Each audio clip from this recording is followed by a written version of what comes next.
the difference between average and median. That's what we're going to cover today, and don't worry, it's going to be quick and painless.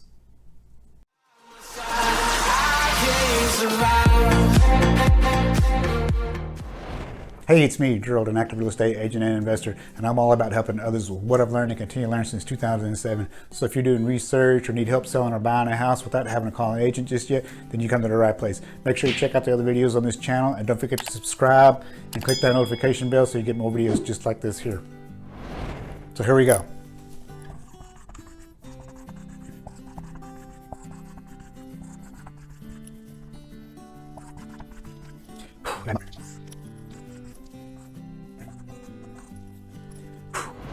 Okay, so when we're talking about average, we got 6 numbers here, right? 220, 340, 350, 360, 370, and 800. You take these 6 numbers and you add them all together. We got 2,440,000. All right, so to get the average of this, you take the sum of all these numbers and you divide it by the number here, which is 6. So you would divide this by 6, and you would get 406, 667, 406.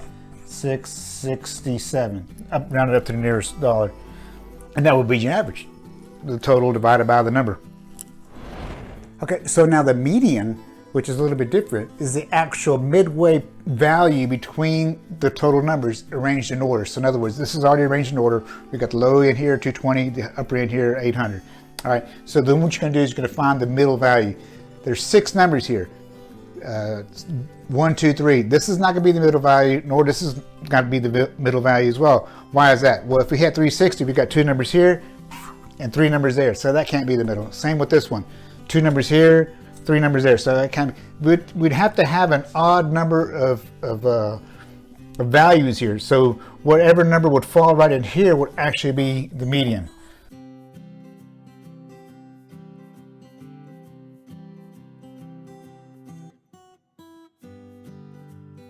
But since we don't have one, to get the median for 2 of them, if you have an even number of numbers here, this is 6, you take these 2, add them up, and then divide it by 2. So you take the average of just the 2 values, which right here is going to be 710 divided by 2 be 355. So your median will be 355. That's a big difference between this number and that number there.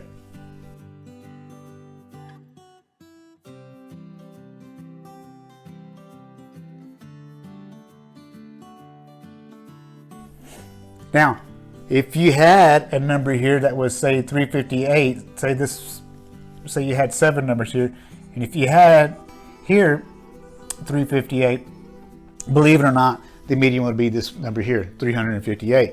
That's if you had the 7 numbers instead of 6. And this number, we got 6 numbers, so we're going to stick with that for now.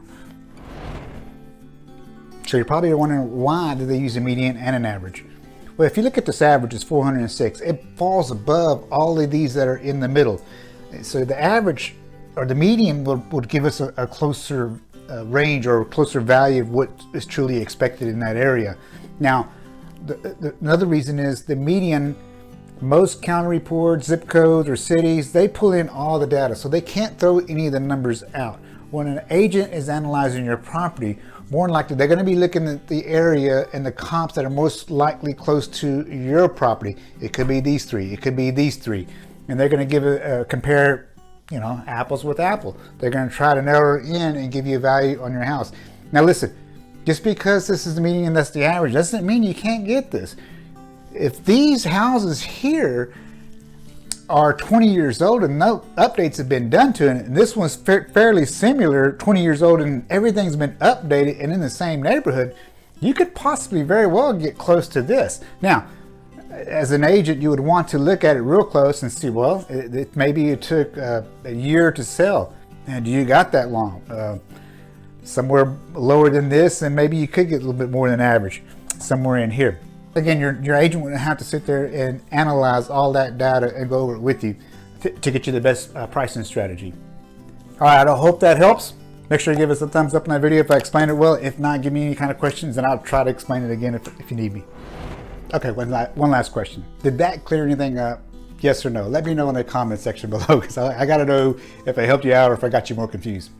And as always, make sure you reach out to me, phone, text, or email me. I'd be glad to help you out in any way I can, all right? Take care of your family, stay safe, and have a blessed day.